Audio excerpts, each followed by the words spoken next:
இப்ப அவங்களுக்கு இருக்க அந்த தடைகள் எல்லாத்தையும் தகர்த்தெறிஞ்சுட்டு, கன்னி ராசிக்காரங்க வந்து வெற்றி பெறணும் அப்டின்னா, அவங்களுக்கு காரிய சித்தி குடுக்கக்கூடிய வழிபாடு என்ன விஷயம்? ஏற்கனவே அவங்களுக்கு தடைகள்லாம் நிவர்த்தி ஆயிடுச்சு. அதுல எந்த டவுட்டுமே கிடையாது. எப்ப ராசியிலருந்து கேது நகர்ந்தாரோ, அப்பவே அவங்களுக்கு வெற்றி தான். அதுல எந்த டவுட்டும் கிடையாது.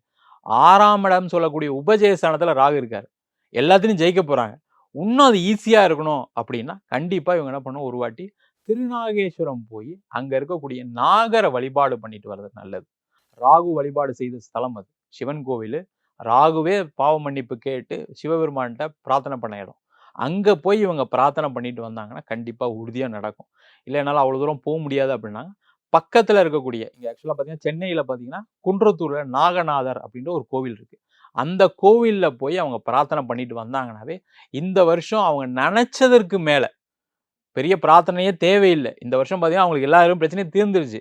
இன்னும் நெறைய கிடைக்கணும் அப்படின்னா, இந்த பிரார்த்தனை பண்ணாங்கன்னா, இவங்க நெனச்ச விஷயத்த விட அதிகமா சாதிக்கக்கூடிய ஒரு அமைப்பு ஆண்களுக்கும் கிடைக்கும், பெண்களுக்கும் கிடைக்கும்.